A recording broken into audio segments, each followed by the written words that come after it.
こんにちは。行政書士社会保険労務士の小園です。中小企業経営のちょっといい話ということで動画をお送りをしております。今回はトピックスとして社会保障協定について解説をしていきたいと思います。この社会保障協定、あまり、聞いたことがないという方も多いかもしれません。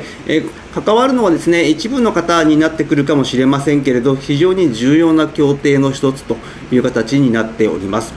この社会保障協定ですね、少しずつ対象を広げていって、協定締結国というのが増えているんですけれど、今回ですね、23番目の社会保障協定の締結がされたといった状況になっております。この社会保障協定ですけれど、あまり皆さんは聞き慣れない言葉かもしれませんけれど、こちら、社会保険労務士の資格取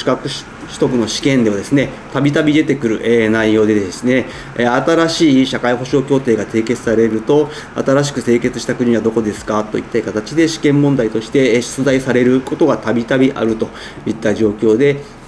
かなりですね、社会保険労務士の試験を勉強している方に関しましてはですね、重要な内容の一つかというふうに思います。そして今回の概要ですけれど、まずは社会保障と年金制度について見ていきたいと思います。この社会保障制度自体はですね、社会保障ですね、年金制度と関わる部分になってきますので、そちらの内容を見ていきたいと思います。そしてですね、次にですね、海外在留邦人の人数の数の推移を見ていきたいと思います。そしてその上でですね、社会保障協定とその発行状況について見ていく。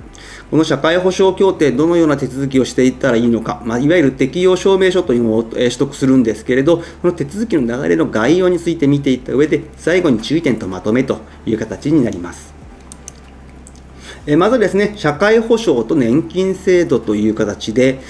この社会保障というのはですね、日本には社会保険というふうに一般的に言われますけれど、5つの制度があってですね、医療の負担軽減ですとか、高齢者のや障害者の生活の支援、失業時の経済的な支援といったさまざまな側面で国民の福祉を保障することを目的として作られたものという形になっております。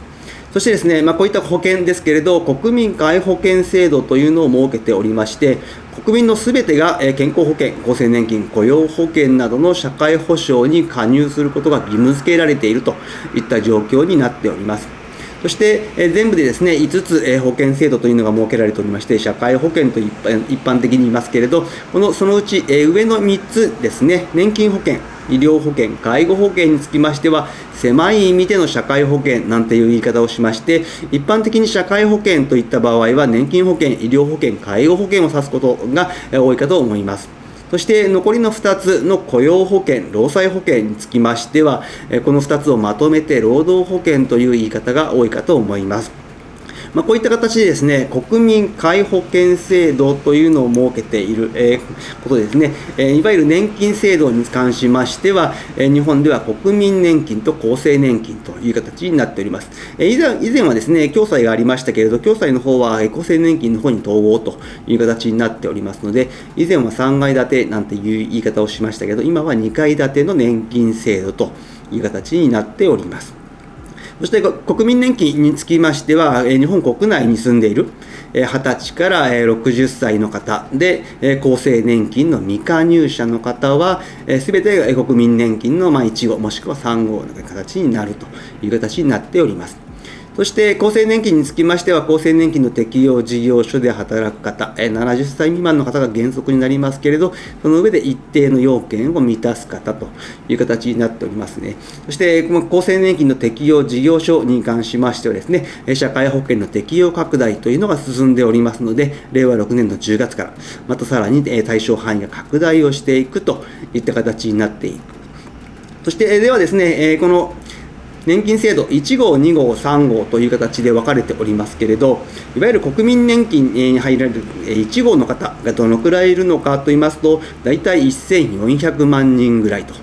そして厚生年金の2号の被保険者と言われるのが4600万人ほどという形になっておりまして、日本で全体で年金制度に加入している方というのが6754万人ほどいるといった状況になっております。一方でですね、こういった時代になってきまして、海外で働く方、海外に住む方というのが非常にどんどん増えてきているといった状況で、そういった方を海外在留邦人なんていう言い方をしますけれど、海外在留邦人の人数の推移について見ていきますと、2000年の段階ではですね、約81万人だったんですけれど、そこから2023年、約20年間になりますけれど、約20年間で 1.6 倍の129万人に増加をしているといった状況で、どんどん増えてきている。この129万人は令和5年、2023年の10月1日現在という形になる。そして海外といってもですね、どこに行っているのかというと、やはり多いのがですね、北米という形で全体の 37% を占めている。また2番目はですね、少し広いですけれど、アジアという形で全体の 27% という形で、やはり北米もしくはアジアの方に行かれる方が多いという形になっております。そしてこの急増をしている理由ですけれど、やはりですね、グローバル化というのは進んできた関係で、海外でビジネスをされる方が増えてきたという形になっている。またですね、海外の留学経験者が増えてきているといった状況ですね。海外の留学につきましてはですね、以前も動画でご紹介をしましたけれど、2033年までに留学生に関する目標というのを政府は立てておりまして、日本人の留学生ですね、約50万人を出していくといった形になっております。こちらが目標ではありますけれど、今現状約1万人ほどという形なので、かなり大きな目標と。逆にですね、海外から留学生も受け入れていこうという取り組みもしておりまして、こちらはですね、40万人を目標にしているといった状況で、やはりですね、海外から日本から海外にという動きがどんどん活発化をしていくといった状況になっております。そんな中でですね、社会保障協定と発行状況という形になりますけれど、やはり海外在留の問題点というのがたくさんありますけれど、大きく挙げられるのがですね、海外に派遣された企業の駐在員等はですね、日本の社会保障制度との保険料の二重払いですね、現地の国の保険料もありますので、二重払いしなければいけないという形になってくる。そしてまた、年金を受け取るためにはですね、一定期間その国の年金に加入が必要だったりとかいう形になりますので、その国で負担をした年金保険料が年金の受給につながらないことがあるといった問題点があります。そういったところですね、まとめていきますと、二重加入、二重払いといったところがありますけれど、こういった二重加入の防止といったところで、保険料の二重負担を防止するために、日本と渡航先の国で調整をしていくといった二重加入の防止。そしてですね、年金加入期間の通算という形で、年金受給資格を確保するために、両国での年金制度への加入期間を通算合算をして、年金受給のために必要とされる加入期間の要件を満たしやすくするといった取り組みが行われている。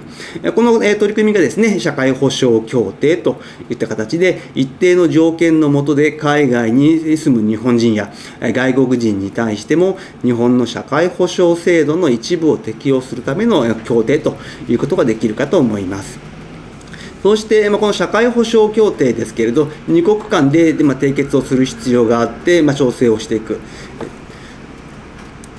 今現状ですね、2022年の6月1日現在で、日本はですね、23カ国と、署名済みではあるんですけれど、発行している、効果が出ているのは22カ国という形になっております。そのうちですね、保険料の二重負担防止のみで協定を結んでいるのがイギリス、韓国、イタリア、中国といった形になっている状況ではありましたけれど、令和6年、2024年の4月からですね、日本、イタリアとの社会保障協定というのが発行といった形になっておりまして、いよいよイタリアの方がですね、23カ国目として締結をするといった状況になっております。日本とイタリアですけれど、イタリアにいる日本人、法人ですね、大体約1万1000人というふうに言われております。また逆に日本にいるイタリアの方はですね、5100人という形になっておりまして、これらの方はですね、この社会保障協定を結ぶことによって、加入期間の通算ですとか、二重払いの防止といったところの効果を得られるかもしれません。そして手続きの流れですけれど、こちらはですね、まずは日本の事業主の方がですね、年金機構、年金事務所の方にですね、適用証明書というのを申請をするといった形になっております。そしてその適用証明書というのを受領をして、その労働者ですね、海外に行かれる方が持っていって、今度は相手国ですね、渡航先の会社の勤務先に提出して、適用を受けるといった形の流れになっております。そういった流れではあるんですけれど、かなりですね、手続きが複雑でめんどくさいといった状況で、やはりですね、適用条件や手続きというのは非常に複雑という形で、